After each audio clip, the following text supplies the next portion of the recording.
Olá, pessoal.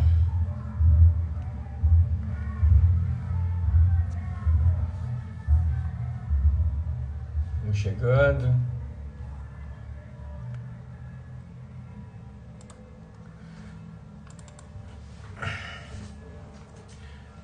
Oi, Gisuane.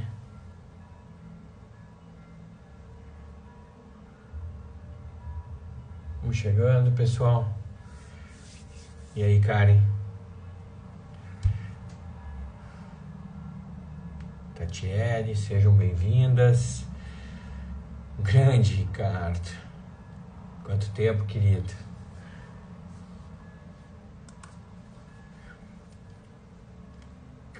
Cara, o caso de hoje, eu digo que é um dos processos mais bacanas. Daí, Leandro. Flávia, há pouco nós estávamos conversando. Grande, meu presidente, Leandro, tá aí na área. Sejam bem-vindos. Deixa eu botar o título aí da nossa live. Nem sempre a resposta está no direito material. Vamos chegando, vamos ficando. O caso de hoje é muito legal. Muito legal. E aí, Roberto? Muito legal o caso de hoje, pessoal. É um processo que eu peguei com a sentença. Ah, minha prof chegou. Aí, dona Priscila, o que tá fazendo essa hora aí, mulher? É que não tá na academia? Pelo amor de Deus. Ô, pessoal, o caso de hoje é muito interessante. Eu peguei esse processo com sentença já pronta, já feita. E comecei a trabalhar.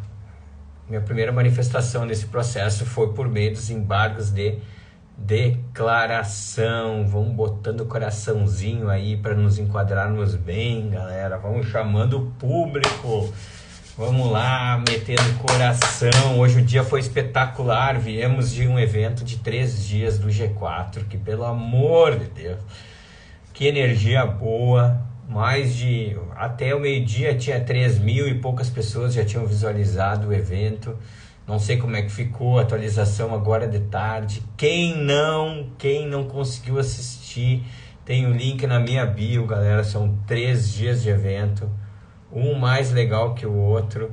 Hoje foi o grande finale. Então quem não assistiu, assiste lá. Bom, boa tarde, sejam todos e todas bem-vindas ao Direto ao Ponto número 8, acho que é o 8 hoje. Isso, Leandro, Grenaio. Eu acho que hoje é a live número 8, se eu não me engano é a 8, não sei se o Evo tá por aí, se o Evo estiver por aí, me ajuda, Evo, eu acho que é a 8, né, querido? E todas as quintas-feiras, às 18 horas, eu tô por aqui. O Direto ao Ponto nada mais é do que eu abro um caso do escritório para vocês e compartilho ele e mostro que saída eu tive naquele processo, qual foi a estratégia que eu utilizei em cada um desses processos. Abro as peças, abro o EPROC, mostro para vocês quais foram as medidas que eu tomei nesses processos, tá? Muito obrigado pela participação de todos, obrigado por estarem aqui comigo nesse momento. A live é rapidinha, é 30 minutinhos, momento de nós compartilharmos conhecimento para vocês. Hoje a pergunta, na realidade é uma afirmação, né? Nem sempre a resposta está no direito material. A importância de nós também estudarmos o direito processual, feeling, na análise do processo de determinados momentos.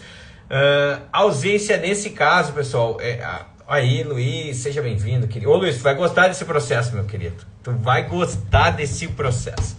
Olha o que aconteceu, cara. A ausência, e aí eu trago um texto aqui, ausência da estratégia processual, prova mal constituída. Pensa em tudo de coisa ruim que poderia ter acontecido nesse processo. A sentença com julgamento de mérito, 7 períodos convertidos, tentativa, né, do advogado inicialmente ter feito essa conversão de 7 anos, que daria um total de... São 7 períodos, no total de 13 anos, então está em jogo nesse processo 5 anos de período convertido, um acréscimo de 5 anos no tempo de contribuição. E aí nós fomos contratados para atuar nesse processo já com a sentença pronta, todo o direito probatório, né? Tudo que foi feito nesse processo já tinha, o que tinha que ser feito em termos de prova, já tinha sido feito. O processo chega para mim com a sentença, cara. Eu vou mostrar para vocês, nós vamos começar a trabalhar a sentença aqui. Vamos abrir aqui, vamos tirar aqui. Vou mostrar para vocês a sentença, que é uma tristeza isso, pessoal. Agora embaçou, pronto, liberou. Tinha uns 7 períodos, tá? O primeiro período, 89 a 90, 91 a 94, mas olha, é tudo assim, ó. Não é possível enquadramento contra exposição de ruídos no primeiro período, aí no segundo. Não é possível enquadramento contra exposição de ruído, e aqui também não se trabalha a questão dos hidrocarbonetos. Aí, no outro. Não é possível enquadramento, ou seja, nada é possível. Essa é a sentença que vem para nós. Em relação ao agente químico, não há possibilidade de enquadramento. Então, rejeito. Opa, aqui. Rejeita a preliminar de prestação, julgo improcedentes pedidos, extinguindo o feito com resolução de mérito. Com fulcro no 487, inciso 1º do CPC. É assim que chega o processo para nós trabalharmos. Bom, o que se faz, né, pessoal? Vamos analisar todo o processo, desde o início lá, a inicial, e vi que realmente, pessoal, assim, ó, faltou muita técnica, mas muita técnica aqui nesse processo, tá? E aí, eu faço os embargos de declaração. Ainda bem que eu tive a oportunidade de trabalhar os embargos de declaração. Aí nos embargos de declaração, pessoal, eu descubro lá que no evento 8, a parte requer dilação de prazo para constar novos documentos, referente aos intervalos do tempo especial. Só que o juiz não fundamenta, nem analisa isso, e simplesmente, sem que fosse estendido o prazo, sem apresentação de documentos, vem a sentença. E aí, apreciado todo o período.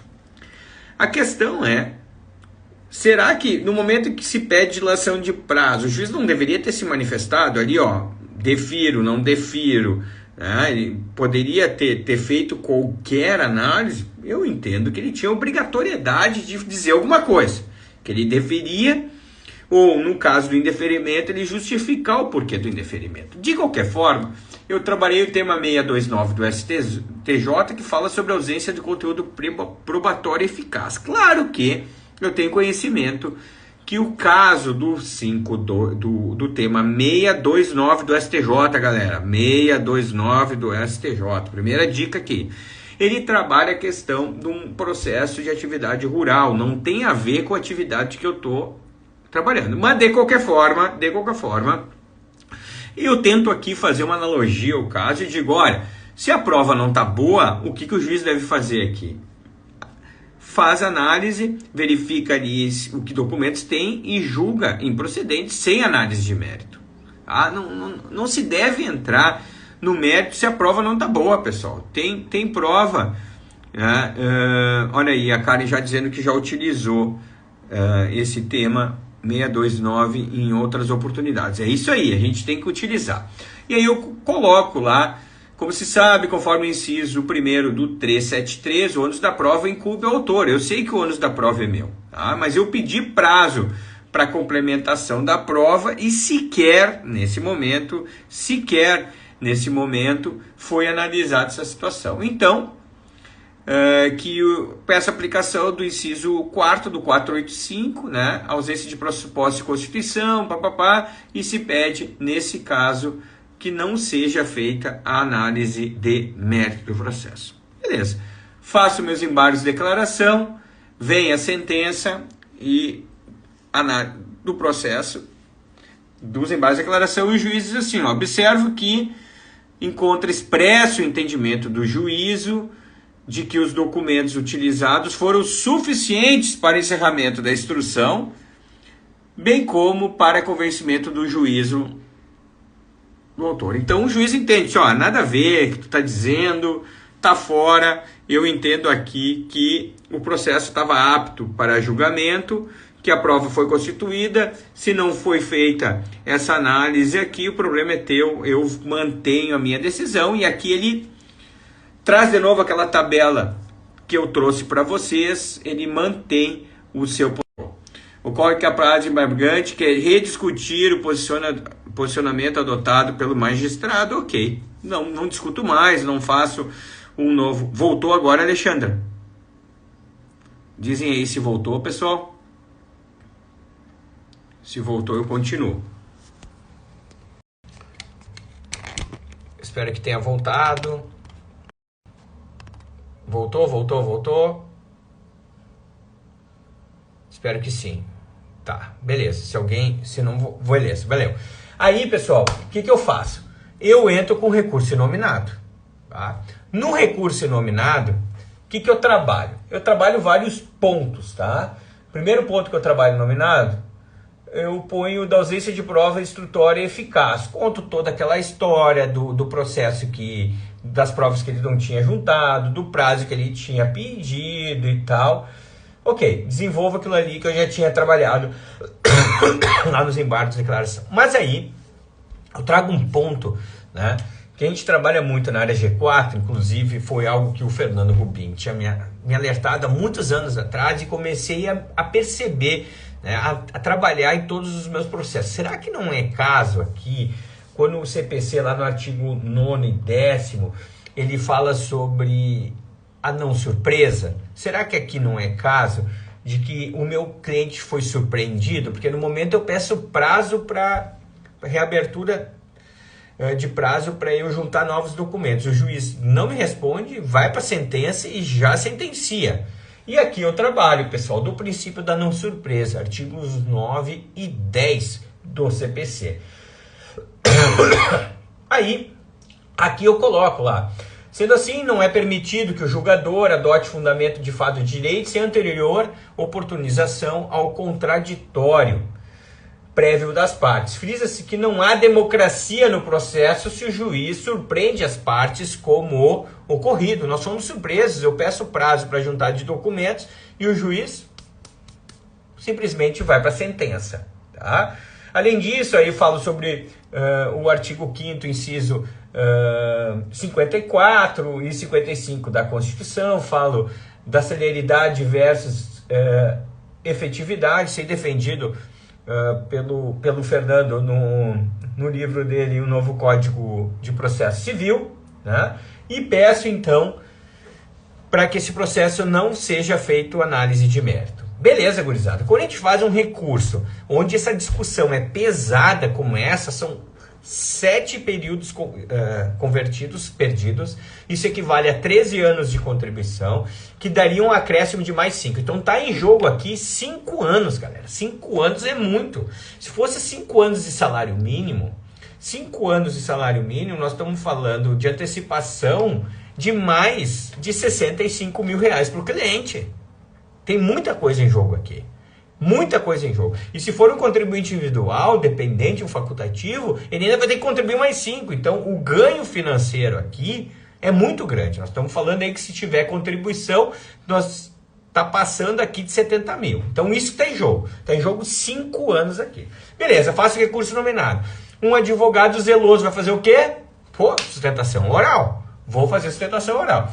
Peticiono no processo, peço para ele sair do plenário virtual, para ele entrar na pauta, para eu fazer sustentação oral. Beleza. Acontece que o juiz despacha no processo, Márcio Hartz. O juiz ele despacha no processo e diz o seguinte, que ok, retira-se de pauta. Só que o processo não foi retirado de pauta. Não foi retirado de pauta. Esse processo vai para julgamento, cara. E esse processo vai para julgamento e o juiz e a turma recursal, analisa mais ou menos com os olhos da sentença. E a turma recursal trabalha e julga esse processo improcedente, né? Na realidade mantém a sentença, ele mantém essa sentença, obrigado querido, valeu Márcio, mantém essa sentença praticamente igualzinho, com os mesmos fundamentos da sentença. Eu disse, caraca, eu não fiz sustentação oral, e ainda o processo é julgado improcedente, o que eu faço? Eu disse, não, para tudo, né, cara? Vamos fazer os embargos de declaração. Cara, eu pedi a retirada de pauta.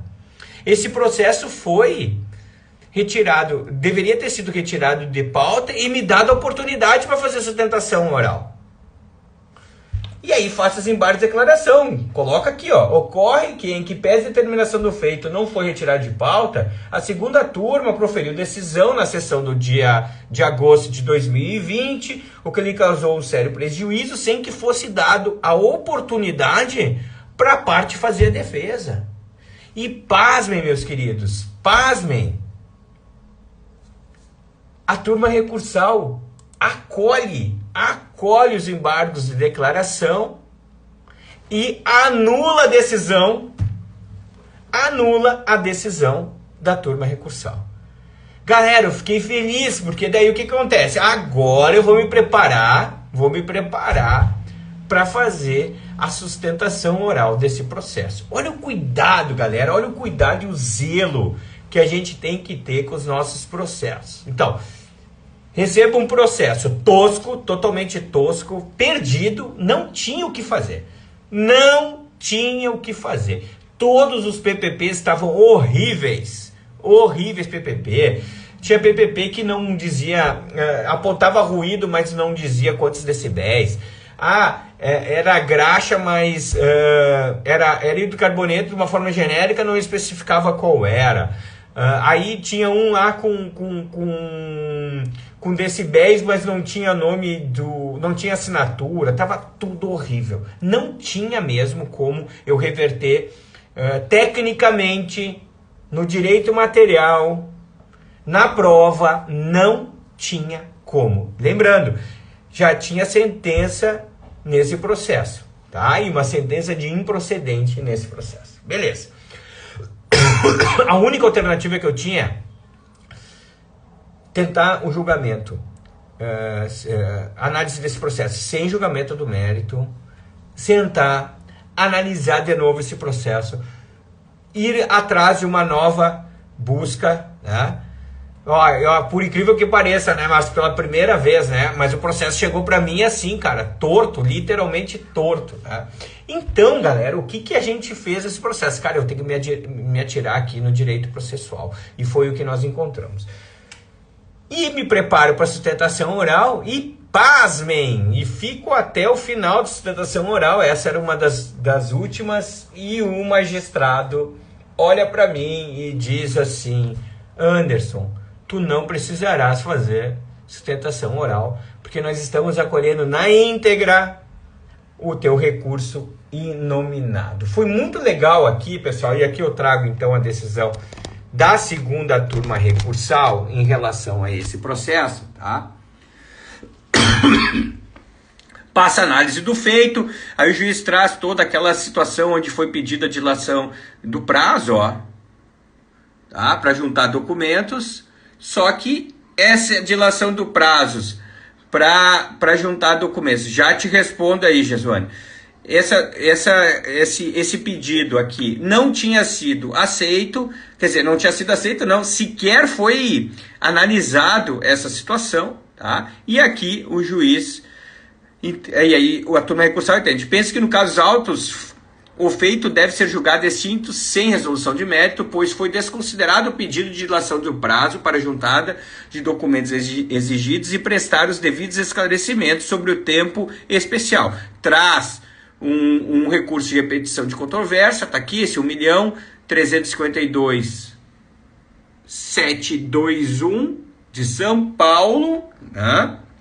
E aí, pessoal, com base no nosso pedido inicial lá atrás, 485, inciso 4 do CPC, a turma recursal acolhe o nosso pedido e dá provimento ao recurso da parte autora, galera.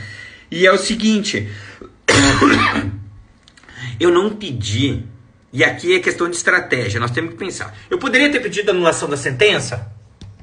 Aqui, eu tinha duas coisas para fazer nesse processo, tá? Eu tinha duas coisas para se fazer nesse processo. Só arrumar o TPEG.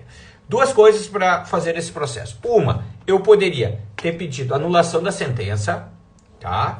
Eu anulo a sentença, bola no meio campo, porque eu digo, ó, fiz um pedido para reabertura do prazo, o juiz não me deu e foi sentenciado direto. Aí o que a turma recursal ia fazer? Ela ia anular a sentença e volta. Só que é o seguinte, eu não tinha como, num curto espaço de tempo, retificar esses PPPs, Jesus. Não tinha como. Não, esses PPPs já vieram horríveis para mim. O processo veio para mim já sentenciado. Eu não tinha como entrar em contato com 7 empresas diferentes para pedir retificação de PPP. Sabe-se lá quanto tempo ia demorar para fazer isso. Sabe-se lá se a empresa ia se negar a fazer retificação de PPP. E aí eu ia ter que buscar via reclamação trabalhista retificação de PPP, porque é assim que eu tenho procedido no escritório. Em algum caso, se teve alguma empresa que nesse período pudesse estar fechada, ia ter que buscar um laudo complementar, eu não ia ter tempo para fazer isso. Eu não ia ter tempo para fazer isso num curto espaço de tempo. Então, o que eu faço? Não quero resolução de mérito nesse processo. Não faz análise sem resolução de mérito, não tem problema nenhum. Eu vou fazer um novo requerimento administrativo, vou começar tudo de novo, que é exatamente o que nós estamos fazendo nesse momento agora. Ganhamos esse processo, agora é novo requerimento administrativo, novos PPPs. Hoje fecha o tempo dele, porque nós fomos atrás da documentação e começa tudo de novo, da forma como efetivamente já deveria ter sido feita lá atrás e não foi. Então, galera, nós temos que ter muito cuidado, muita responsabilidade. Nós estamos falando de algo que poderia aqui não ter sido revertido. Poderia não ter dado certo esse processo. Poderia não ter dado certo. A turma recursal poderia ter mantido e ter dito, não, aqui tem resolução de mérito. E aí foi-se 5 anos, galera. 5 anos! Nós estamos falando aí de forma direta mais de 65 mil. É um processo acima de salário mínimo. Mas se fosse salário mínimo, nós estamos falando de 65 mil. Por isso que esse espaço é para isso, galera. A gente vem aqui, conta a história e faz a prova do que deu certo, tá? Não é o contador de causo. Mostra na prática, efetivamente. Então, sim, conseguimos salvar, Karen. Agora começa tudo de novo. O requerimento administrativo, os PPPs estão como a gente quer. É novo pedido. E os efeitos financeiros. Eu disse, galera, nós temos que dar graças a Deus que não tem nada. Posso querer discutir que os efeitos financeiros retroagem a primeira vez? Posso.